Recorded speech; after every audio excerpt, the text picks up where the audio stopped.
कृष्णाय वासुदेवाय हरये परमात्मने प्रणतक्लेशनाशाय गोविंदाय नमो नमः। हे वासुदेव नंदन, परमात्मा स्वरूप श्री कृष्ण आपको बार बार प्रणाम है। उन गोविंदा को भी पुनर्प्रणाम जो हमारे कष्टों का नाश करते हैं। दोस्तों, जब जीवन की रंगभूमि में सब कुछ उलझा हुआ लगे, जब रास्ते धुंधले हो और निर्णय लेना कठिन हो जाए, तब क्या किया जाए? शायद इसी प्रश्न का उत्तर भगवद गीता के पहले अध्याय अर्जुन विषाद योग में छिपा है। यह केवल एक युद्ध की शुरुआत नहीं, बल्कि मानव जीवन की गहराइयों की यात्रा है। यह वो क्षण है जब एक महान योद्धा टूट जाता है और उसी टूटन से उसका पुनर्जन्म शुरू होता है।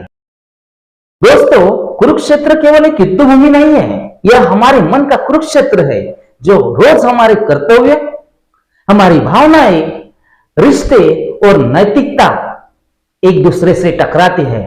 जब अर्जुन अपने ही रिश्तेदारों, गुरुओं और मित्रों के सामने खड़े होते हैं, तो उसका अंतर्मन कांप उठता है। अर्जुन कहते हैं, हे कृष्ण, मेरे अंग शिथिल हो रहे हैं, मेरा मन विचलित हो रहा है। यही अर्जुन विषाद योग की शुरुआत है, एक योद्धा का आत्मसंघर्ष। दोस्तों, मान लीजिए आप एक डॉक्टर है, किसी जरूरी ऑपरेशन में आपको अपने किसी जानने वाले का ऑपरेशन करना है।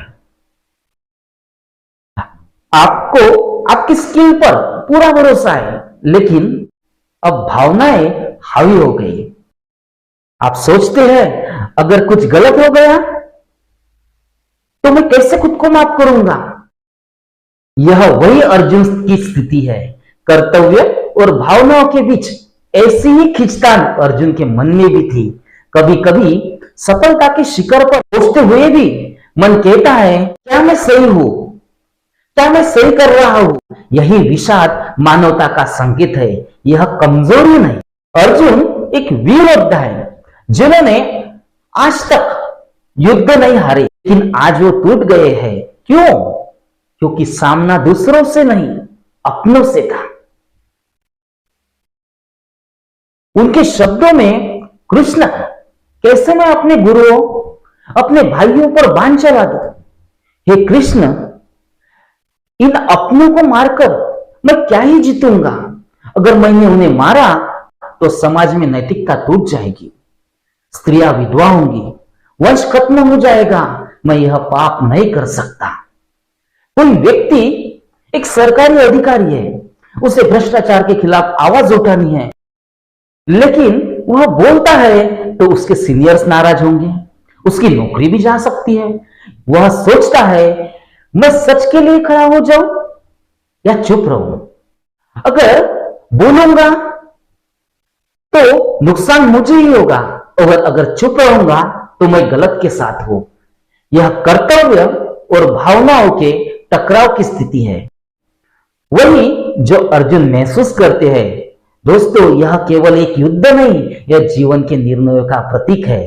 कभी कभी हमें जीवन में ऐसे निर्णय लेने पड़ते हैं जो सही होते हुए भी दर्द देते हैं, जैसे कि किसी प्रियजन का गलत रास्ते से रोकना या सत्य के पक्ष में खड़ा होना। मान लीजिए एक पिता को अपने बेटे को गलत काम के लिए सजा देनी पड़े। वह अंदर से पिघलता है, पर जानता है अनुशासन ही उसका भविष्य बचा सकता है। अर्जुन का समर्पण भी दोस्तों ऐसा ही था, भावनाओं और धर्म के बीच संघर्ष।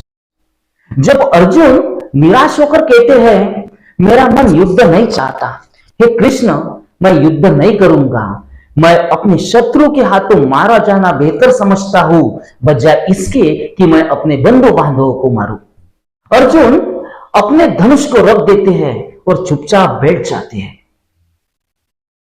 तब कृष्ण मुस्कुराकर अर्जुन से कहते हैं, तुम्हारा यह विषाद, तुम्हारे अंदर की उथल पुथल जीवन के सबसे बड़ी परिवर्तन की शुरुआत है। यह संदेश केवल अर्जुन के लिए नहीं, यह हम सब के लिए है। जब हम टूटते हैं, जब पैर रुकते हैं, वही क्षण होता है कृष्ण के आगमन का। कृष्ण यहां ईश्वर का प्रतीक है और ईश्वर हमारे अंदर की वह चेतना है जो कहती है उठो, अपने कर्तव्य को समझो, यही तुम्हारा धर्म है। जब डॉक्टर एपीजे अब्दुल कलाम अपने शुरुआती असफल प्रयोगों से टूट गए थे, तब उनके गुरु सतीश धवन ने उन्हें प्रेरित किया, उन्हें समझाया असफलता से गिरना नहीं है, सीखना है। यही कृष्ण की भी प्रेरणा है। विषाद अंत नहीं, यह एक आरंभ है। अर्जुन के मन में एक भ्रम था कि मृत्यु ही अंत है। वे सोचते हैं अगर मैं अपने परिजनों को मार दूंगा तो सब नष्ट हो जाएगा, पर वे भूल गए थे कि आत्मा अजर अमर है। बिछड़ने से डरते हैं, किसी से हार से घबराते हैं, तब वही अज्ञान हमें जकड़ लेता है। कृष्ण चाहते हैं कि हम पहचाने जो नष्ट होता है वह शरीर है और जो शाश्वत है वही हमारी आत्मा है। एक बेटा पिता की मृत्यु से टूट जाता है, पर जब वह जानता है कि उनके संस्कार, उनकी शिक्षाएं उसके भीतर जीवित है, तब वही विषाद संबल में बदल जाता है। अर्जुन को भी यही आत्मा की उसी शाश्वत शक्ति का बोध चाहिए था। दोस्तों ध्यान दीजिए, योग का अर्थ है सहयोग, जुड़ाव। तो यहां विषाद भी एक प्रकार का योग है, क्योंकि यह हमें ईश्वर से या अपने वास्तविक स्वरूप से जोड़ता है। अर्जुन का विषाद उनके जागरण का पहला कदम है। जब जीवन में संकट पड़ते हैं, वही संकट हमें भीतर झांकने के लिए मजबूर करता है। एक युवा जो अपनी नौकरी खो देता है, कुछ समय वह अवसाद में रहता है, लेकिन फिर उसे एहसास होता है कि वह अपने असली सपनों के पीछे भाग ही नहीं रहा था। वह नई दिशा पकड़ता है और वही हार उसके जीवन की नई नींव बनती है। अर्जुन की तरह हर मनुष्य के जीवन में ऐसा विषाद योग मिलता है, जब ईश्वर हमें अंदर से पुकारते हैं, उठो, अपने धर्म का पालन करो। कुरुक्षेत्र कोई जगह नहीं है, यह हर इंसान के भीतर का एक रण क्षेत्र है। यहां कौरव हमारे नकारात्मक विचार है, जैसे मोह, क्रोध, लोभ, ईर्ष्या, और पांडव हमारे सत्य, विवेक, प्रेम और साहस है। हर दिन यह युद्ध चलता रहता है और कृष्ण हमारे भीतर की बुद्धि बनकर हमें संभालते हैं। जब किसी व्यक्ति के अंदर लालच और ईमानदारी के बीच टकराव होता है, तो वही उसका कुरुक्षेत्र है।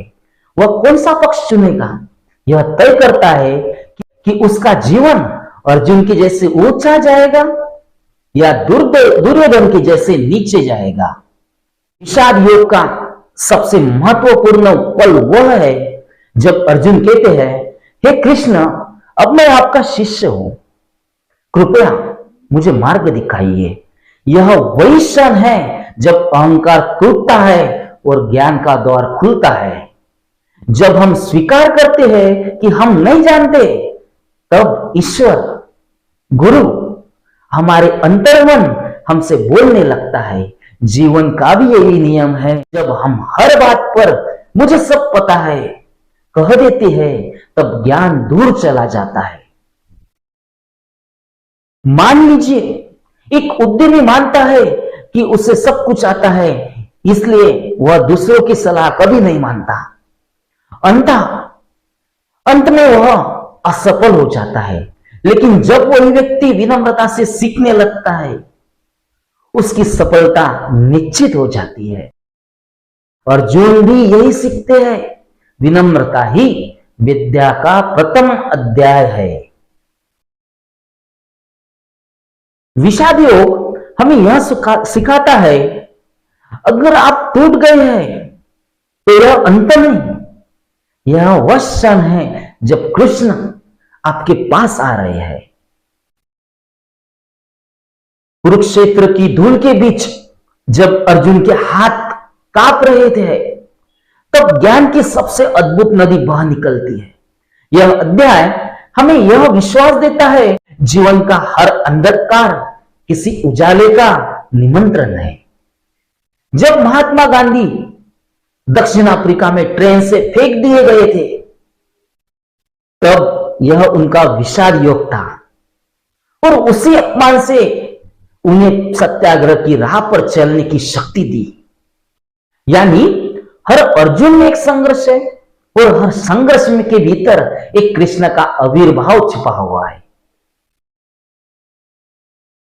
गीता का पहला अध्याय हमें यही सिखाता है, विषाद कोई कमजोरी नहीं, यह परिवर्तन का आरंभ है। हर व्यक्ति के जीवन में एक वक्त आता है जब वह स्वयं से प्रश्न करता है, क्या मैं सही कर रहा हूं? और इसी प्रश्न का उत्तर खोजते हुए वह अपने भीतर एक कृष्ण तक पहुंचता है। तो जब अगली बार जीवन कठिन लगे, याद रखिए यह आपका अर्जुन क्षण है। एक कदम पीछे हटिए, आत्मचिंतन कीजिए और आवाज दीजिए, हे कृष्ण मुझे मार्ग दिखाइए।